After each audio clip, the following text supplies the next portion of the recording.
Hello दोस्तों।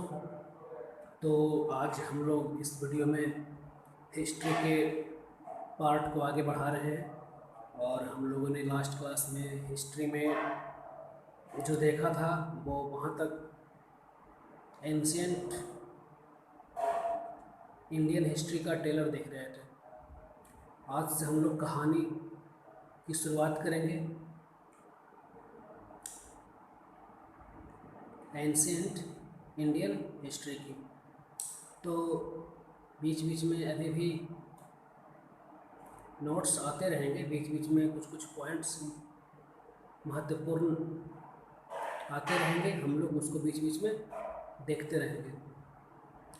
तो चलिए हम लोग शुरू करते हैं।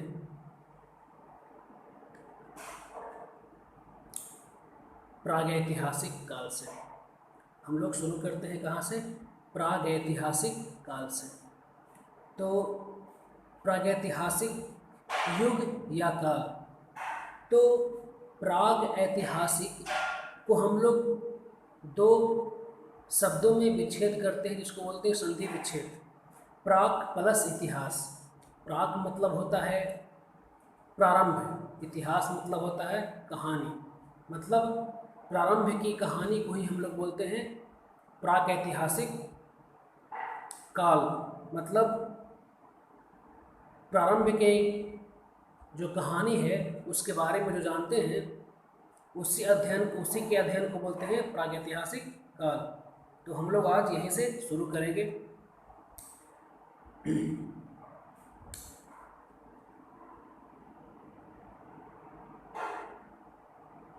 दूसरा आता है आद्य ऐतिहासिक युग या आद्य ऐतिहासिक काल। पहला जो हम लोग देखेंगे इस कहानी में वह पहला आता है प्राक ऐतिहासिक युग या काल, जिसे बता दिए प्राक मतलब प्रारंभ, इतिहास मतलब कहानी। प्रारंभ की कहानियों के बारे में जानेंगे प्रागैतिहासिक युग या काल में। दूसरा आता है आद्य ऐतिहासिक युग या काल। आद्य ऐतिहासिक युग में हम लोग लिखित साक्ष्य को प्राप्त करेंगे, लेकिन वह पढ़ने योग्य नहीं होगा। जैसे सिंधु सभ्यता,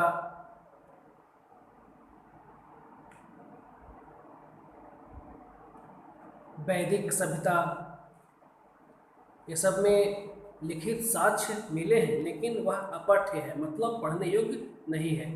और तीसरा आता है ऐतिहासिक युग या ऐतिहासिक काल, जैसे मौर्य काल।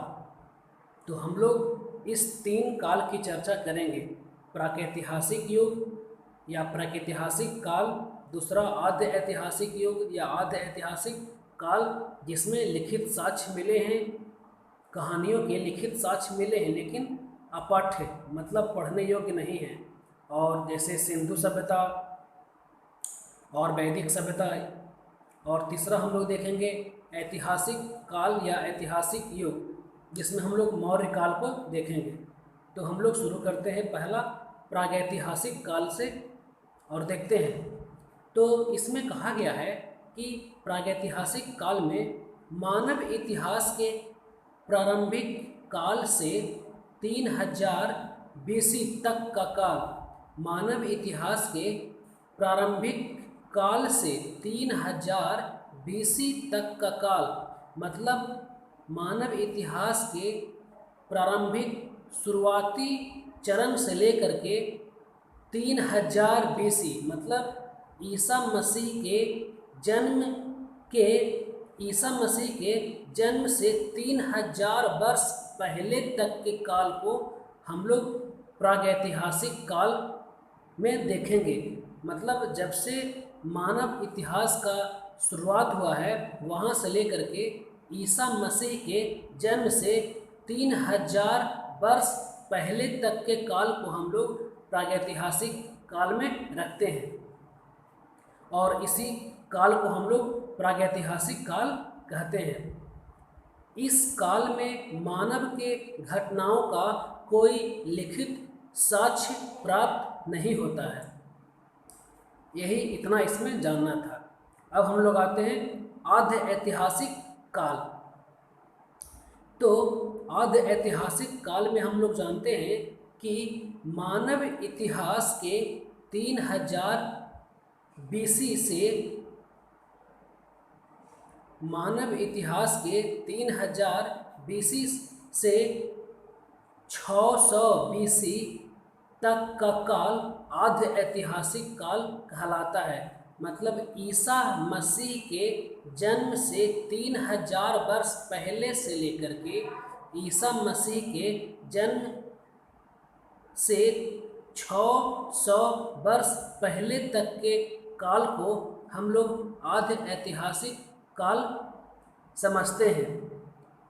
इसमें मानव के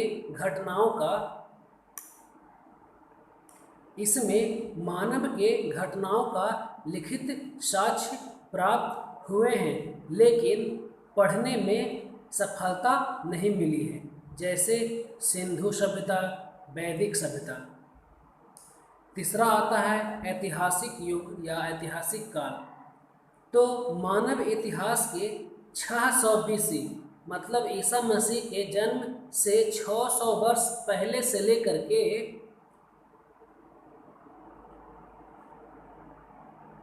एडी तक का काल को हम लोग कहते हैं ऐतिहासिक युग। इसमें लिखित साक्ष्य पढ़ने में सफलता मिली है, जैसे मौर्य काल। मतलब ऐतिहासिक युग के बारे में कहा गया है कि मानव इतिहास के 600 बीसी से लेकर के एडी तक का काल, मतलब एडी जहाँ से शुरू हुआ है, फर्स्ट एडी ईसा मसीह के जन्म तक के काल को हम लोग ऐतिहासिक युग में रखते हैं। और इसमें लिखित साक्ष्य भी मिले हैं और उनको पढ़ने में सफलता भी प्राप्त हुआ है, जैसे मौर्य काल। अब हम लोग प्रागैतिहासिक काल को डेप्थ में जानते हैं। तो प्रागैतिहासिक काल को हम लोग 3 भाग में बांटते हैं। अब हम लोग फिर से उसी प्रागैतिहासिक काल पे आ गए हैं। ये तो प्रागैतिहासिक काल, आद्य ऐतिहासिक युग और ऐतिहासिक काल। तो इस तीनों के बारे में जाने छोटा सा, फिर इस तीनों का थोड़ा सा डेफिनेशन जाने। अब इस तीनों का फिर डेप्थ में जानते हैं हम लोग धीरे धीरे। तो प्रागैतिहासिक युग को हम लोग 3 पार्ट में, या प्रागैतिहासिक काल को हम लोग 3 भाग में बांटते हैं। पहला पूरा पाषाण काल, पैलियोलिथिक एज, पूरा पाषाण काल। दूसरा मध्य पाषाण काल, मेसोलिथिक एज, मध्य पाषाण काल। और तीसरा नव पाषाण काल, नियोलिथिक एज। इस 3 भाग में हम लोग प्रागैतिहासिक युग को बांटते हैं। पहला पूरा पाषाण काल, पैलियोलिथिक एज। दूसरा मध्य पाषाण काल, मेसोलिथिक एज। और तीसरा नव पाषाण काल, नियोलिथिक एज। अब हम लोग इस तीनों के बारे में धीरे धीरे चर्चा करेंगे। तो पूरा पाषाण काल, पैलियोलिथिक एज का जो टाइम पीरियड है वह 25 लाख बीसी से लेकर के 10,000 बीसी तक के काल को हम लोग पैलियोलिथिक एज, पूरा पाषाण काल कहते हैं। 25 लाख बीसी से लेकर के 10,000 बीसी तक के काल को पैलियोलिथिक एज, पूरा पाषाण काल कहते हैं। दूसरा बताए थे मेसोलिथिक एज, मध्य पाषाण काल। तो इसका जो टाइम पीरियड है वह 10,000 बीसी से लेकर के 4,000 बीसी तक के काल को 10,000 बीसी से लेकर के 4,000 बीसी तक के काल को हम लोग मध्य पाषाण काल, मेसोलिथिक एज के अंतर्गत रखते हैं। और तीसरा नियोलिथिक एज, नव पाषाण काल। तो इसका टाइम पीरियड 4,000 बीसी से लेकर के 1,000 बीसी तक के काल को हम लोग नव पाषाण काल के अंतर्गत रखते हैं। अब हम लोग बीच में 5-6 कुछ इम्पॉर्टेंट पॉइंट है, महत्वपूर्ण बिंदु है, उसको देख लेते हैं। उसके बाद हम लोग बारी बारी से एक एक करके चर्चा करेंगे पूरा पाषाण काल के बारे में। उसके बाद पूरा पाषाण काल के बारे में, मध्य पाषाण काल के बारे में, नव पाषाण काल के बारे में चर्चा करेंगे विस्तृत रूप में। उससे पहले हम लोग 4-5 पॉइंट से उसको देख लेते हैं, क्योंकि महत्वपूर्ण बिंदु यहाँ पे आ गए हैं जो आपको मैं बता देता हूँ।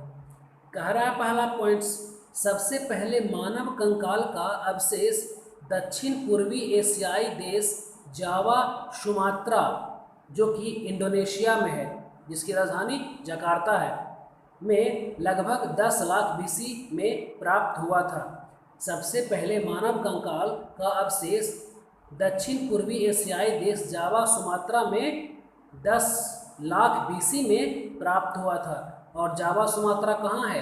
तो इंडोनेशिया जकार्ता में है। दूसरा पॉइंट है, सबसे पहला आधुनिक मानव होमो सैपियंस को कहा जाता है। सबसे पहला आधुनिक मानव होमो सैपियंस को कहा जाता है, जो कि लगभग 30 से 40 हजार वर्ष पहले हुए थे। अगला पॉइंट है, भारत द्वीप में पहला मानव कंकाल का अवशेष सोहन की घाटी, जो कि पाकिस्तान में है, वहाँ से बरामद हुई है। अगला पॉइंट है, सबसे पहले मानव ऑस्ट्रेलोपिथक, सबसे पहला मानव ऑस्ट्रेलोपिथिक्स को सबसे पहला मानव ऑस्ट्रेलोपिथिक्स को मानते हैं, जो कि अफ्रीका महाद्वीप के जंगल से प्राप्त हुआ है। तो सबसे पहला मानव ऑस्ट्रेलोपिथिक्स को मानते हैं, जो कि अफ्रीका महाद्वीप के जंगल से प्राप्त हुआ है। अगला पॉइंट है, भारत में सबसे पहला मानव रामापिथिकस, भारत में सबसे पहला मानव रामापिथिकस है। रामापिथिकस है, जो शिवालिक पहाड़ी के नीचे से प्राप्त अवशेष हुआ है। अगला पॉइंट है, मानव के मुख्यतः 8 प्रजातियां होती थी। मानव के प्रजाति के बारे में बतलाया गया है कि इसकी 8 प्रजातियां होती थी। अब हम लोग धीरे धीरे अच्छे से अपने प्रागैतिहासिक काल को आगे बढ़ाते हैं, जिसमें पूरा पाषाण काल, मध्य पाषाण काल और नव पाषाण काल पर चर्चा करते हैं। तो पहला पूरा पाषाण काल, तो पूरा पाषाण काल के बारे में हम लोग अभी जानते हैं। यह आदि मानव, मतलब पूरा पाषाण काल के बारे में कहा जा रहा है कि यह आदि मानव की सबसे प्राचीन काल है। पूरा पाषाण काल आदि मानव की सबसे प्राचीन काल है। इस काल में मानव खानाबदोश हुआ करते थे, जो झुंड बनाकर शिकार के लिए निकला करते थे और फल इकट्ठा किया करते थे। मानव इस काल में जंगली बर्बर थे।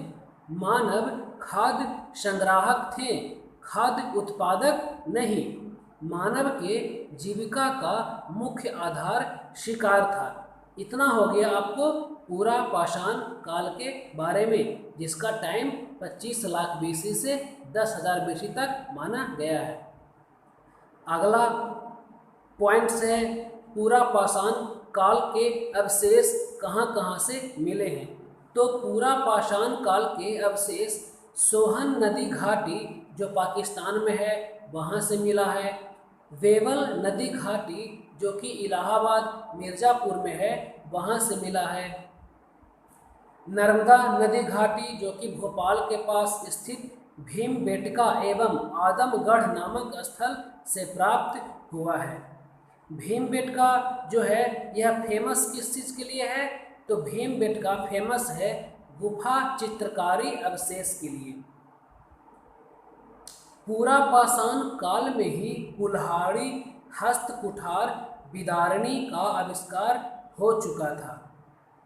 ये सब पत्थर के बने होते थे। अगला पूरा पाषाण काल में ही है। ये सब औजार जो ऊपर चर्चा किया गया है, अतीरपक्कम, जो मद्रास से पाए गए हैं। अतीरपक्कम कहाँ है? मद्रास में है। और ये सारे औजार की चर्चा यही मद्रास से मिला है। इसी काल में मतलब पूरा पाषाण काल में स्फटिक मतलब क्वार्टजाइट पत्थर भी मिले थे। अब हम लोग आते हैं मध्य पाषाण काल के बारे में जानते हैं। तो मध्य पाषाण काल, जिसका टाइम पीरियड 10,000 BC से लेकर 4,000 BC तक के काल को हम लोग मध्य पाषाण काल कहते हैं। तो मानव ने इस मध्य पाषाण काल में चकमक नामक पत्थर की खोज की थी। चकमक नामक पत्थर की खोज की थी, जिससे आग का आविष्कार करने में संभवतः समर्थ हुए। तो मानव ने चकमक नामक पत्थर की खोज की, आग का आविष्कार इसी काल में किया गया। अगला पॉइंट है मध्य पाषाण काल में पशुपालन का साक्ष्य राजस्थान के बागौड़ नामक स्थान पर प्राप्त हुआ है। यह मध्य पूरा पाषाण काल का चर्चा है कि पशुपालन का साक्ष्य इसी काल में प्राप्त हुआ है। और कहाँ से प्राप्त हुआ है? तो राजस्थान के बागौर नामक स्थान पर प्राप्त हुआ है। मध्य पाषाण काल में ही मानव के अस्थि पंजर का सबसे पहला अवशेष प्रतापगढ़, जो कि उत्तर प्रदेश में है, नामक स्थान के सराय नाहर एवं महदहा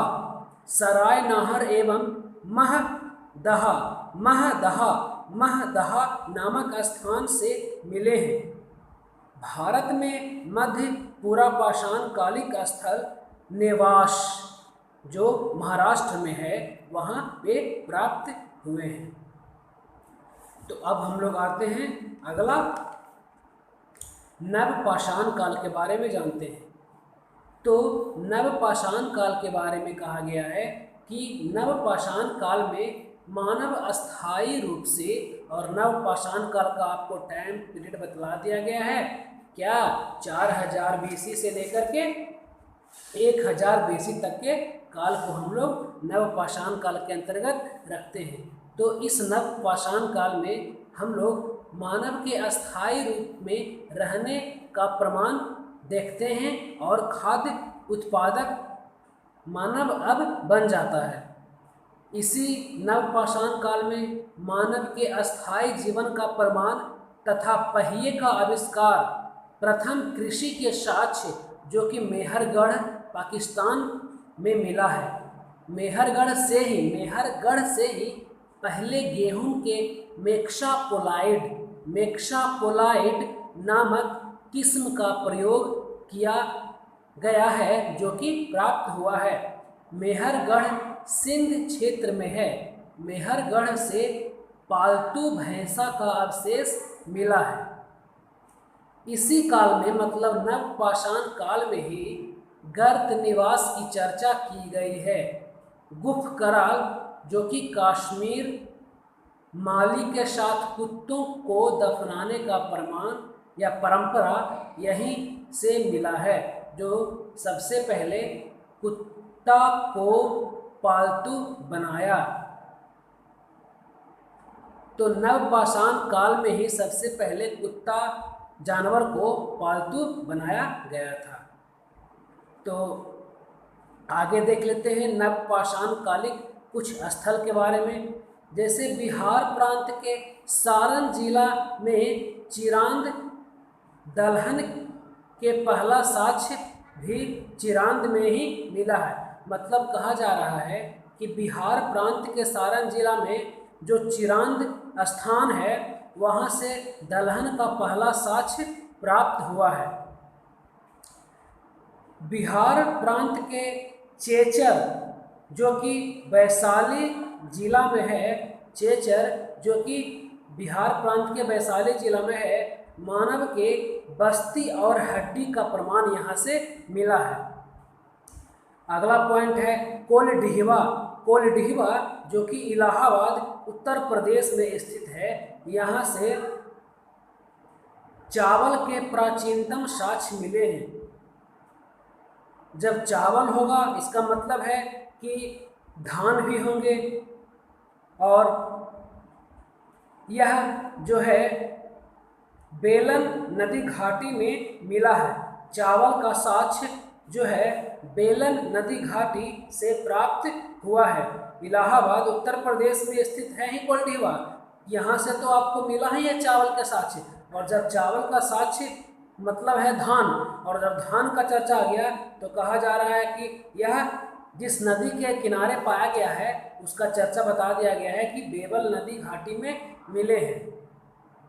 और अगला पॉइंट है कि दक्षिण भारत में नवपाषाण कालिक सभ्यता का मुख्य स्थल बेलारी नामक स्थान जो कि कर्नाटक में है वहाँ से प्राप्त हुआ है। इसी नवपाषाण कालिक काल में ही कुंभकारी अर्थात कुम्हार का अवशेष मिला है।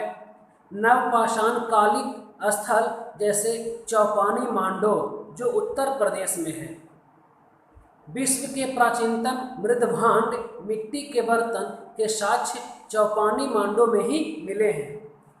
पहली धातु की खोज तांबा नवपाषाण में ही मानी जाती है।